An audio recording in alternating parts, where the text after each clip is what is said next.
Avis vascular centre మన దేశంలోనే the best varicose vein hospital. Try చేసి చూద్దాం, నేను లెక్క ఎలా ఉంటుందో ట్రై చేసి తప్పేమన్నా నేను ఎంకరేజ్ చేశాను. తర్వాత వాళ్ళ ఇంట్లో పెళ్ళి ఏదో జరుగుతుంటే గులాబీ సినిమా రిలీజ్ అప్పుడే ఆయన స్టేజ్ మీద వచ్చి కౌలించుకొని యూ మేడ్ ఇట్ అని కాంప్లిమెంట్ ఇచ్చారు. ఆ తర్వాత చిరంజీవి గారు ఉన్న గొప్పదనం ఏంటంటే నేను సింధూరం చేశాను. రిలీజ్ అయిన వెంటనే మా గుణసాగర్ నాకు బాగా క్లోజ్ ఆయన చూడాలని ముందులో ఒక క్యారెక్టర్ అనుకున్నాడు. చిరంజీవి గారిని ఏదో చేసి నెగిటివ్ క్యారెక్టర్ షూటింగ్ డేట్లు ఇచ్చేసారు, అన్నీ అయిపోయినాయి. చిరంజీవి గారు సడన్గా ఆ క్యారెక్టర్ ఎవరు వేస్తున్నారు, కలకత్తాలో కదా ఎవరో అంటే బ్రహ్మాజీ ఇదేంటి హీరోగా చేసాడు ఇప్పుడే ఆ క్యారెక్టర్ బ్రహ్మాజీని అనుకోవడం ఏంటి అసలు. మా దత్తు గారు ఎప్పుడు పెద్ద ఆర్టిస్ట్ని పెట్టేస్తాడు చిన్న క్యారెక్టర్లకు కూడా అనుకుని ఆయన వెంటనే కృష్ణవంశీకి ఫోన్ చేశారు. ఏమైనా నీకు తెలుసా ఒక ఏదో చిన్న క్యారెక్టర్కి బ్రహ్మాజీ అంటే మీ ఫ్యాన్ అండి మీతో చేయాలనుకుని ఎక్సైట్ అవుతుంది, అది వేరు పక్కన బట్ కెరియర్ కదా అని. నైట్ 12 o'clockకి గుణశేఖర్ నిద్రలు లేపాడు చిరంజీవి గారు. లేపి అసలు బ్రహ్మాజీని పెట్టుకున్నావు కదా, అసలు స్క్రీన్ ప్లే ఏంటి, ఎలా ప్రజెంట్ చేద్దాం చెప్పు ఒకసారి. కంప్లీట్గా నిన్నాడు. ఓకే ఇది బాగుంది, screen play wise character important ఉంది. స్క్రిప్ట్లో క్యారెక్టర్ పెద్ద గొప్పది కాదు బట్ ప్రజెంటేషన్లో ఎలాగ ఉంటుంది అనుకుని Gunasekhar next day Gunasekhar phone చేసి ఏమైంది సార్ అని. 12 నన్ను చిరంజీవి నిద్ర లేపి బ్రహ్మాజీని ఎలా ప్రొజెక్ట్ చేస్తున్నావు నువ్వు, ఏంటి హీరోగా చేశాడు కదా గబుక్కుని మనం మిస్యూజ్ చేయకూడదు అని చెప్తే నేను నీట్గా ఎక్స్ప్లెయిన్ చేశాను. ఆయన హ్యాపీ అన్నాడు. సో అంత కేర్ తీసుకునేవారు ఆయన. తర్వాత ఆయన అలాగా మీరు పవన్ కళ్యాణ్ గురించి అడుగుతున్నారు కదా, ఆయన పరిచయం చేయడం, జానీ సినిమాలో చిన్న క్యారెక్టర్ చేశాను. ఎందుకో ఆయన పెద్దగా మాట్లాడరు ఎవరితో. మేము ముగ్గురం కూర్చొని 2 రోజులు మేము ఇద్దరం కూర్చొని 3 రోజులు మాట్లాడుతూనే ఉన్నాం. తర్వాత చిరంజీవి గారు పిలిచి ఏదో ఏమి మా వాడిని ఏం చేశాను ఏమో నాగబాబు చెప్తున్నాడు, మీ ఇద్దరు కూర్చొని గంటలు మాట్లాడుకుంటున్నారు అండి. లేదు సార్ ఆయన మాట్లాడుతున్నాను నేను వింటున్నాను. సో అలా అక్కడి నుంచి ఎందుకో క్లోజ్ అయ్యమాట. మీరు చేసింది కూడా పెద్ద ఎక్కువ సినిమాలు కలిసి తర్వాత దాని తర్వాత నేను పెద్ద కలవలేదని అన్నవరం సినిమాకి ఆయనే పిలిచి పలానా క్యారెక్టర్ చేస్తున్నావు అని ఒక CD ఇచ్చా, తమిళ సినిమా అన్నారు. అక్కడి నుంచి సినిమాలు చేయకపోయినా ఎక్కువ పర్సనల్గా ఎక్కువ కలవడం జరుగుతూ ఉంటుంది. ఆయన పర్సనల్గా అన్ని డిస్కస్ చేసుకుంటారా, అంటే మా పొలిటికల్గా కావచ్చు లేదా సినిమా పరంగా? పొలిటికల్ లేదు, ఆయన సినిమా వేరు పొలిటికల్ వేరు. పొలిటికల్కి సంబంధించిన వాళ్ళతోనే పాలిటిక్స్ మాట్లాడతారు. సినిమా ఆర్టిస్టులతో పాలిటిక్స్ ఎప్పుడు మాట్లాడరు. ఓకే. అతను మీ ఒపీనియన్ ఏమన్నా చెప్పగలరా పొలిటికల్ కెరీర్ మీద? ఆయన అది పర్సనల్ అది అదే చాలా మంచి మనిషి. చాలా అంటే ఏదో చెయ్యాలని ఇప్పుడు ఆయనకు అవసరం లేదు పాలిటిక్స్ వెళ్ళాలని. మంచి పీక్ పీరియడ్ ఆయన సినిమా కమిటీ చాలు వెయిటింగ్ మాట, అంత క్రేజ్ ఉంది ఇప్పుడు.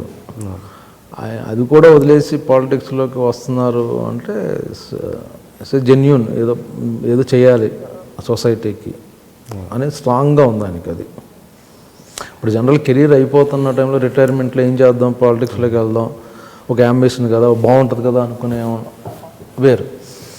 బట్ ఇట్స్ పీక్ పీరియడ్ ఆయన ఇప్పుడు యాజ్ ఎ హీరోగా.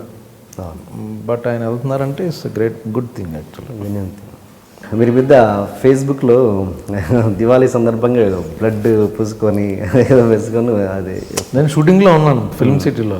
ఆ రోజు బ్లాస్ట్ సీన్, సో ఆ గెటప్ బ్లడ్ అంతా ఆ రోజు నేను చచ్చిపోయే సీన్ మన సర్వానంద్ BVSN ప్రసాద్ గారు షూటింగ్లో. అది ఓకే ఉంటే సరదాగా ఓకే సేఫ్ దివాళీ అన్నది అదేదో లెక్చర్ కింద ఇవ్వకుండా అదో ఫన్నీగా అలా చూపించి హ్యాపీ దివాళీ అండ్ సేఫ్గా ఉండండి అనేది పెట్టాను. ఎంత తప్పించి కంగారు పడలేదు ఎవరు ఫోన్స్ రావడం? చాలా నెక్స్ట్ డే చాలా ఫోన్లు వచ్చినాయి. ఏంటి వీళ్ళందరూ ఎందుకు చేస్తున్నారు అనుకుంటే ఏదో అయింది. కాదు సరదాగా. తర్వాత అందరూ వెబ్సైట్లో పెట్టారు సరదా ఫన్నీగా పెట్టాడు అది బ్రహ్మాజీ అని. ఓకే, మీరంటే ఇంకా మీ పర్సనల్ లైఫ్లో కావచ్చు ప్రొఫెషనల్ లైఫ్లో కావచ్చు జరిగిన సాడ్ మూమెంట్ ఏదన్నా? ఫస్ట్ టైం చెప్తున్నాను. ప్రొఫెషనల్గా ఏంటంటే ఒక ప్రొడ్యూసరు రియల్ ఎస్టేట్లో ఫ్లూక్గా అడ్డంగా సంపాదించేసి అతను ప్రొడ్యూసర్ అయిపోయి హీరోలతో సినిమాలు తీయడం మొదలెట్టాడు. అతనికి అందరూ డేట్లు ఇచ్చారు. బట్ ఏంటంటే అతను వచ్చి యాక్చువల్గా ఇండస్ట్రీని పొల్యూట్ చేసి వెళ్ళిపోయాడు. హీరోకి డైరెక్టర్కి అతను కన్వీనియంట్ కోసం ఇద్దరికి అబద్ధాలు చెప్పేసి ఆయన చెప్పారు ఈయన చెప్పారు బాబు చెప్పాడని డైరెక్టర్కి బాబు ఇలాంటి గేములు నేను చెప్పాను కదా, షార్ట్ కట్ ఉన్నది షార్ట్ టైమే ఉంటుందని. షార్ట్ కట్లు చేసే పనులన్నీ నిజాయితీగా సిన్సియర్గా డిగ్నిఫైడ్ ప్రొడ్యూసర్స్ ఉన్నారు, మేకర్స్ ఉన్నారు మన ఇండస్ట్రీలో. 20 ఏళ్ళ నుంచి ఒక సంస్థ అంటే పేర్లు ఉన్నాయి. మధ్యలో వచ్చి 2-3 ఏళ్ళు డిస్టర్బ్ చేయడం వల్ల చేశాడు. ఎందుకంటే ఒక హీరో డేట్లు సంపాదన కోసం అతని దగ్గర సింపతి పొందడం కోసం మధ్యలో నా పేరు వాడుకొని ఏదో ఒక ఇన్సిడెంట్లో సరదాగా జోకులు ఎవరెవరో వేసుకుంటే అది నేనే చెప్పేశానని ఇంకో హీరోకి ఆ హీరోతో చెప్పాడు. అలాగా నాకు ఆ ఇద్దరు హీరోలకి మధ్య రైవల్ సృష్టించాడు అతను. ఓకే, అతని బెనిఫిట్ కోసం ఒక 6 months నేను చాలా స్ట్రగుల్ అయ్యా. ఓకే, తర్వాత నిజం నిలకడగా తెలుస్తుంది అన్న ఎందుకు అంటున్నానంటే నేను జెన్యూన్గా ఉన్నాను, నాకు సంబంధం లేదు. ఇప్పుడు ఒక టాపిక్ మనం మాట్లాడుతున్నాం, ఎంతమంది ఉన్నామండి, నేను పర్టికులర్గా మీకు ఏమైనా చెప్పానంటే మీరు ఒక సీక్రెట్ నాకు చెప్పారనుకోండి, ఆ బయటికి వెళ్ళిందంటే మీరైనా అవ్వాలి నేనైనా అవ్వాలి. మీరు చెప్పడం కానీ నేను చెప్పడం. ఒక ఇన్సిడెంట్, ఇక్కడ 6 ఉన్నాం, నేను ఏదో అన్నాను, 6 ఎవరో ఒకరు చెప్పచ్చు. సో ఆ విధంగా అతను మోసేసాడు. మోయడం కూడా జరిగింది కూడా కాదు, యాక్చువల్గా అతను క్రియేట్ చేశాడు to get a sympathy from other hero. 6 నెలల తర్వాత ఇతను బయట ఉన్నాడు, ఆ హీరో ఆ ఇద్దరు హీరోలు మేము ముగ్గురం బాగానే ఉన్నాం. అతను ఇండస్ట్రీ నుంచి వెళ్ళిపోయాడు. సో అది చాలా స్ట్రగుల్ అయ్యాను నేను.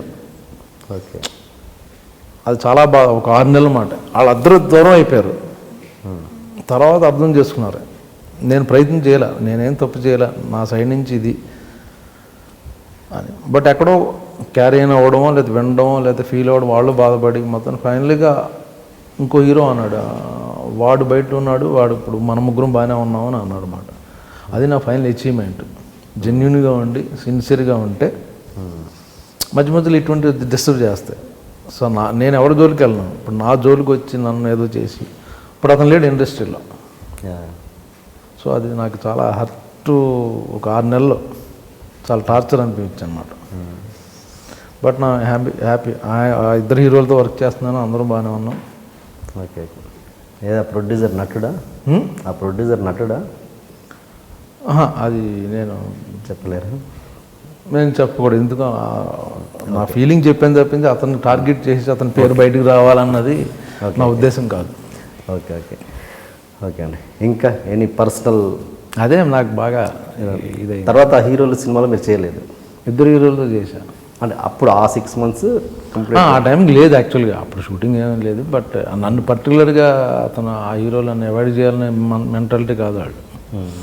వాళ్ళు ఏంటంటే ప్రొఫెషనల్గా చూస్తారు, పర్సనల్గా చూస్తారు.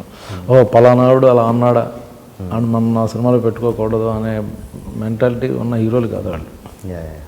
సో అది ఓకే. ఇది ప్రొఫెషనల్గా చెప్పారు, పర్సనల్గా ఏమన్నా చెప్పగలరు? అదే నేను పర్సనల్గా ఏం లేదండి, అంత హ్యాపీ నేను. నాకు మా ఫ్యామిలీ, నాకు మంచి 2 కుక్కలు ఉన్నాయి, చిన్న ఒక 1 acre ఫామ్ హౌస్ ఉంది. So happy. మీ అదర్ హాబీస్ ఏంటంటే సినిమా అదర్ దాన్ సినిమా? నేను ట్రావెలింగ్ బాగా చేస్తానండి, ప్రపంచం నేను సేవ్ చేసుకుంటే పెద్ద కోటేశ్వరుని అయిపోండి. ప్రతి ఫస్ట్ సినిమా నుంచి వచ్చిన డబ్బులు, ఆ డబ్బులు కొంత తీసుకెళ్ళి రియల్ ఎస్టేట్లో పెట్టేసి అలా రిచ్ మ్యాన్ అయిపోయామండి. బట్ ఎప్పటికప్పుడు ఎంత ఉంటే ₹1,00,000 ఇస్తే ఒక 50,000 అందులో తీసుకెళ్ళి కాశ్మీర్, ఆ టైంలో కాశ్మీర్ ఎవరు వెళ్ళరు, వెళ్ళిపోయాం మేము, నేను నా వైఫ్. కాశ్మీర్ చూసాను, లేహ్ లదాఖ్, ఇండియా మొత్తం తిరిగేసాను నేను. ఓకే. సో రియల్ ఎస్టేట్ భూములు ఉన్నప్పుడు కూడా ఒకసారి నా బ్యాంక్ అకౌంట్లో ఒక 6 లక్షలు ఉంటే 5 లక్షలు ఒక వరల్డ్ ట్రిప్ ఏదో ఉంటే, యూరోప్ ట్రిప్ ఉంటే నేను మావాడు వెళ్ళిపోయాం. స్విట్జర్లాండ్, యూరోప్ మొత్తం తిరిగేసాం. వచ్చేసరి డబ్బులు లేవు. ఫోన్ చేసా, ప్రకాష్ రాజుకు ఫోన్ చేశా, అరే ₹1,00,000 ఎవరో నాకు నెక్స్ట్ డబ్బులు వస్తాయి ఈ మంత్ పంపించాడు. బట్ అంటే ట్రావెలింగ్ అంత పిచ్చి. సో ప్రపంచం నా ఏమంటే మొత్తం మ్యాక్సిమం చూసేయాలని నేను. సో నా డబ్బులన్నీ దానికే వెళ్తాయి. మీ వైఫ్ ఏమన్నారా ఈ విషయంలో? తనకి ఇంకా ఇంట్రెస్ట్. రేపు బయలుదేరదాం ఎక్కడికైనా రెడీ. సో ఇద్దరం మేము ట్రావెలింగ్ బాగా పిచ్చి. ప్రకాష్ రాజ్ గారు మీకు బాగా క్లోజా? ప్రకాష్ ఎట్లా అండి ఆయనతో రిలేషన్ చెప్పండి. ఇద్దరం బిగినింగ్ సినిమాలు చేసాం, తర్వాత పర్సనల్గా కలవడం. మా ఇంటికో ఎక్కువ రెగ్యులర్గా ప్రకాష్ రాజు వాళ్ళ వైఫ్ ఎప్పుడో వస్తుంటారు. రవితేజ వస్తాడు, సో కృష్ణవంశీ. సో మేమందరం ఫ్యామిలీ ఫ్రెండ్స్లో ఎప్పుడూ కలిసి కూర్చుంటూ ఉంటాం. Okay okay. ఇప్పుడు మీరు చేస్తున్న అండర్ ప్రొడక్షన్లో ఉన్న సినిమాలలో మీకు బాగా నచ్చిన సినిమా ఏంటి? అప్పట్లో కూడా ఉండేవాడు సినిమా మంచి క్యారెక్టర్ అండి. అది రిలీజ్గా ఉంది యాక్చువల్గా. రీసెంట్ అంటే ఈ మధ్య ఇప్పుడు ఇంకా నెక్స్ట్ రిలీజ్ అయ్యని కమిట్ అవ్వాలి యాక్చువల్గా. అంటే మధ్య నేను చేయట్లా, కొన్ని మిస్యూజ్ అవుతున్న క్యారెక్టర్లు. ప్రేమంలో చాలా మంచి పేరు వచ్చింది. ఈ సంవత్సరం నాకు చాలా బాగుందండి యాక్చువల్గా. నేను ఇప్పుడు జాన్లో మెర్లపాక్ గాంధీ ఎక్స్ప్రెస్ రాజా రిలీజ్ అయింది. ఓకే. దాని తర్వాత హను కృష్ణగాడి ప్రేమ కథ, అలాగే సర్దార్ మంచి క్యారెక్టర్, సర్దార్ గబ్బర్ సింగ్, అలాగే జనతా గ్యారేజ్, అలాగే ప్రేమం. అప్పట్లో ఒకడు ఉండేవాడు. అందరూ మంచి డైరెక్టర్లతో వర్క్ చేసే సంవత్సరం. మన ఏలేటి, మన చంద్రశేఖర్, మనమంతా. సో వీళ్ళందరితో ఎవరు చేయలే. హను మంచి డైరెక్టర్, లక్కీకి మంచి క్యారెక్టర్ పడింది. అలాగే ఏలేటి చందు కూడా, అలాగే కొరటాల శివ, వీళ్ళందరితో ఫస్ట్ టైం చేశాను నేను. సో వీళ్ళందరూ నెక్స్ట్ బ్యాచ్ ఇస్తున్నారు మంచి క్యారెక్టర్లు. అదే ఒక 1 month బ్రేక్ తీసుకుని. మీరు ఆధ్యాత్మికంగా బాగా అంత దేవుని విపరీతంగా నమ్ముతారా? సిద్ధాంతం పక్కన పెడితే బుద్ధిజం అన్నది సంథింగ్ పవర్ అండి. డెఫినెట్గా దేవుడు నమ్ముతాను. ఆధ్యాత్మికంగా ఒక మంచి మాట చెప్పండి మా ప్రేక్షకులకి. మనం చూస్తే నాకు ఎందుకు అలా అనిపించింది.